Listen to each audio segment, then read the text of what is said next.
Suatu ketika Nabi Muhammad SAW berkumpul bersama para sahabat di bulan suci Ramadan.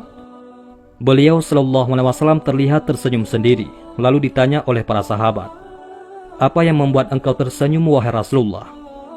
Beliau SAW menjawab, "Diperlihatkan kepadaku di hari akhir, ketika seluruh manusia dikumpulkan di padang mahsyar, ada seorang nabi yang membawa pedang dan tidak mempunyai pengikut satupun masuk ke dalam surga. Beliau adalah Syam'un." Ketika Rasulullah SAW bercerita tentang seorang nabi bernama Syam'un al-Ghazi alaihissalam, beliau adalah nabi yang berasal dari Bani Israel yang diutus di tanah Romawi. Nabi Syam'un al-Ghazi alaihissalam berperang melawan bangsa yang menentang ketuhanan Allah Subhanahu wa Ta'ala. Nabi Syam'un al-Ghazi alaihissalam adalah seorang pahlawan berambut panjang yang memiliki kemukjizatan dapat melunakkan besi dan dapat merobohkan istana. Nabi Syam'un memiliki senjata semacam pedang yang terbuat dari tulang rahang unta bernama liha jamal. Dengan pedang itu, beliau dapat membunuh ribuan orang kafir. Siapapun musuh yang berhadapan dengannya pasti akan hancur dengan pedang ajaibnya. Tak hanya itu, bahkan ketika beliau merasa haus dan lapar, dengan perantara pedangnya, Allah memberikan makanan dan minuman. Nabi Syam'un seorang muslim dan seorang yang ahli ibadah yang sangat disegani oleh kaum kafir. Sudah tak terhitung lagi orang kafir yang mati di tangannya. Selain itu, Nabi Syam'un juga ahli ibadah, dan tercatat beliau sanggup beribadah selama 1000 bulan dengan sholat malam dan siangnya berpuasa. Beliau juga dikenal seorang pembela agama tauhid, yaitu mengesahkan Allah. Berperang melawan kaum kafir selama 1000 bulan hanya berbekal tulang dagu unta sebagai senjata, tidak memiliki senjata lain. Setiap kali menghantam kaum kafir dengan pedangnya, terbunuhlah banyak kaum kafir dengan jumlah yang tidak terhitung.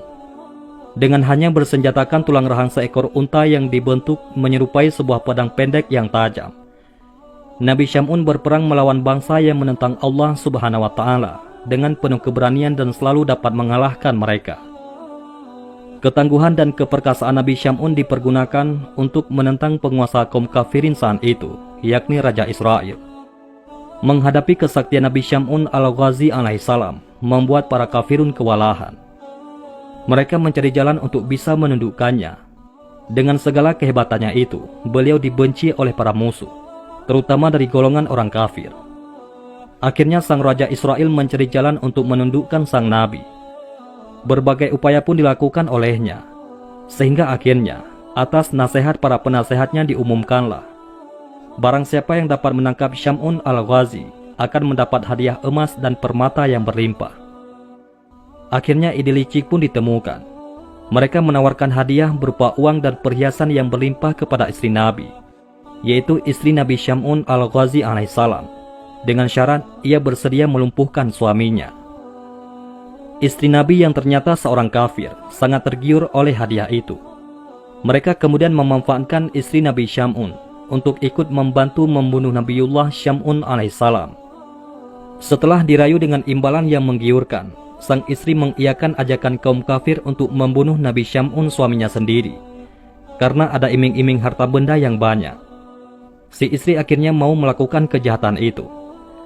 Maka orang kafir memberikan ide agar dia mengikat tangan dan kaki Nabi Syam'un sewaktu tidur, untuk kemudian akan dibunuh dengan beramai-ramai. Para pembesar-pembesar kafir berkata, "Kami akan memberimu seutas tali kuat. Ikatlah tangan dan kakinya ketika dia tidur. Nanti setelah itu, kamilah yang bertindak untuk membunuhnya." Pada hari pertama istri Nabi Syam'un gagal karena ketiduran, yang disebabkan karena suaminya terlalu lama mengerjakan sholat malam.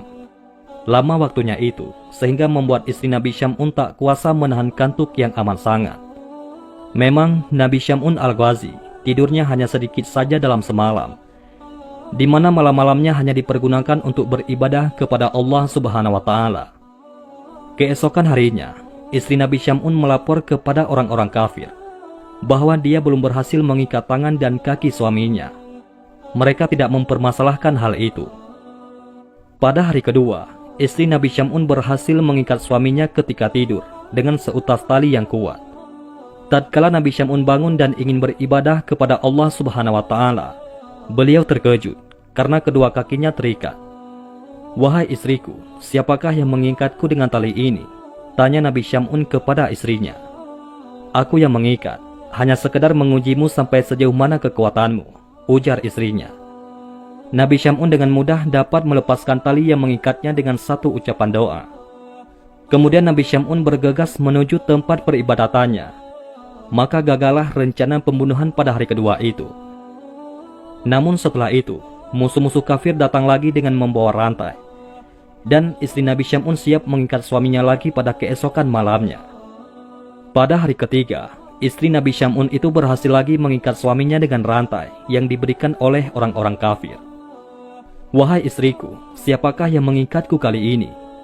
tanya Nabi Syam'un dengan nada agak marah ketika bangun dari tidur. "Aku yang mengikatnya, sekedar untuk mengujimu," jawab istrinya. Namun, sekali hentakan, Nabi Syam'un dapat menghancurkan rantai tersebut. Lalu Nabi Syam'un segera menarik tangannya dan memotong rantai itu. Kemudian istrinya pun segera membujuk suaminya agar mau menceritakan rahasia kekuatan tubuh yang dimiliki suaminya.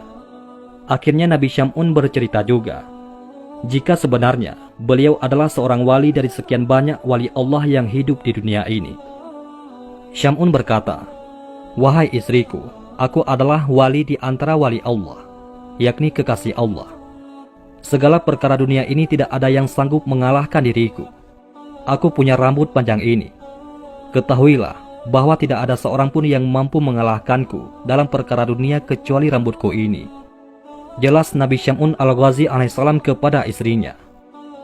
Nabi Syam'un memang memiliki rambut yang panjang, dan panjangnya digambarkan bahwa ujung rambutnya akan menyentuh tanah saat Nabi Syam'un berdiri. Karena sudah mengetahui kelemahan suaminya, akhirnya pada saat Nabi Syam'un tidur, mulailah istrinya mengikat tangan Nabi Syam'un dengan 4 helai rambutnya, dan mengikat pula kakinya dengan 4 helai rambut milik Nabi Syam'un, sementara beliau tetap dalam tidurnya. Setelah bangun, Nabi Syam'un bertanya, "Wahai istriku, siapakah yang mengikatku ini?" "Aku, untuk mengujimu," jawab istrinya yang mulai ketakutan. Setelah itu Nabi Syam'un berusaha dengan sekuat tenaga untuk melepaskan ikatan itu. Namun beliau tidak berdaya untuk memotongnya. Si istri langsung saja memberitahukan kepada kaum kafir tentang hal ini. Nabi Syam'un alaihissalam lalu dibawa ke istana ke hadapan raja para kafirun, lalu diikat pada tiang istana dan dipertontonkan kepada khalayak istana. Mulailah mereka memotong kedua telinga, bibir, kedua tangan dan kakinya. Tidak hanya itu, Nabi juga disiksa dengan dibutakan kedua matanya. Mereka menyiksa Nabi dengan tujuan agar beliau mati secara perlahan-lahan. Istrinya yang jahat ikut pula menyaksikan penyiksaan tersebut tanpa rasa belas kasihan sedikit pun. Begitu hebatnya siksaan tersebut, membuat Allah Subhanahu wa Ta'ala lewat perantaraan malaikat Jibril berbicara dengan suaranya yang hanya bisa didengar oleh Nabi Syam'un alaihissalam. "Wahai Syam'un, apa yang engkau inginkan? Aku akan menindak mereka." Nabi Syam'un menjawab, "Ya Allah, berikanlah kekuatan kepadaku hingga aku mampu menggerakkan tiang istana ini, dan akan kuhancurkan mereka dengan kekuatan darimu ya Allah. Bismillah, la haula wa la quwata illa billah." Doa Nabi Syam'un al-Ghazi alaihissalam dikabulkan Allah Subhanahu wa Ta'ala. Allah Subhanahu wa Ta'ala memberi kekuatan kepada Nabi Syam'un yang kekuatannya tidak bisa dibayangkan dan melebihi kekuatan dari rambutnya sendiri. Maka dengan seizin Allah, Nabi Syam'un al-Ghazi alaihissalam menggoyangkan tiang istana tersebut. Nabi Syam'un hanya beringsut sedikit saja, putuslah tali rambut itu. Bahkan tiang itu pun rubuh menimpa raja kafir bersama seluruh khalayak istana, termasuk istrinya yang durhaka dan orang-orang yang telah menyiksanya. Tiangnya juga ikut roboh dan hancur. Istana yang dijadikan tempat pembantaian itu juga turut hancur, dan atapnya menimpa orang-orang kafir dan semuanya mati. Hanya Nabi Syam'un sendiri yang selamat. Lalu Allah mengembalikan seluruh anggota badan yang telah terpotong dan menyembuhkan segala yang beliau rasa sakit itu. Setelah peristiwa itu, Nabi Syam'un al-Ghazi alaihissalam bersumpah kepada Allah Subhanahu wa Ta'ala akan menembus semua dosanya dengan berjuang menumpas semua kebatilan dan kekufuran selama 1000 bulan tanpa henti. Nabi Syam'un menyibukkan diri dalam beribadah kepada Allah Subhanahu wa Ta'ala. Malam hari dilalui dengan memperbanyak sholat malam, sedangkan siangnya beliau berpuasa. Nabi Syam'un menjalankan ibadahnya selama 1000 bulan hingga ajalnya tiba. Setelah mendengar kisah Nabi Syam'un al-Ghazi alaihissalam, para sahabat Rasulullah SAW menangis terharu. Lalu para sahabat bertanya kepada Rasulullah SAW, "Ya Rasulullah, tahukah baginda akan pahalanya?" Rasulullah SAW menjawab, "Aku tidak mengetahuinya." Setelah Rasulullah SAW selesai berkisah, Allah Subhanahu wa Ta'ala menyuruh malaikat Jibril datang kepada Nabi SAW dan menurunkan surat Al-Qadar.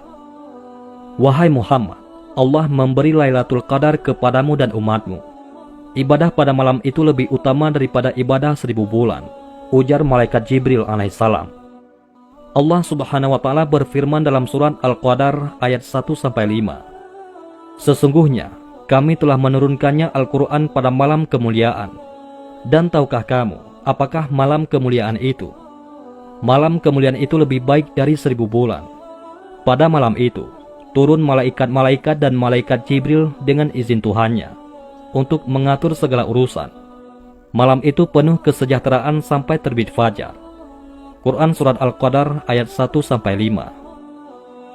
Mendengar berita itu, Rasulullah SAW menyuruh sahabat-sahabatnya untuk berburu malam Lailatul Qadar agar mendapat pahala seperti yang Allah berikan kepada Nabi Syam'un al-Ghazi alaihissalam.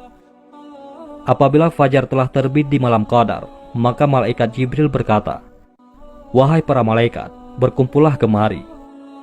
Para malaikat berkata, "Ya Jibril, apa yang Allah perbuat untuk kaum muslimin di malam ini dari umat Nabi Muhammad SAW?" Malaikat Jibril menjawab, "Sesungguhnya Allah memandang kepada mereka dengan penuh kasih sayang. Allah memaafkan serta mengampuni dosa-dosa mereka, kecuali 4 kelompok." Para malaikat bertanya, "Siapa 4 kelompok itu?" Jibril menjawab, "Pertama, orang yang membiasakan diri minum arak. Kedua, orang yang durhaka kepada orang tuanya. Ketiga, orang yang memutus silaturahmi. Dan yang keempat, orang yang bertengkar, yaitu pertengkaran dengan sesama yang belum damai dalam jangka waktu 3 hari. Wallahu a'lam bishawab. Itulah kisah Nabiullah Syam'un al-Ghazi alaihissalam. Mudah-mudahan ini semua bermanfaat. Assalamualaikum warahmatullahi wabarakatuh.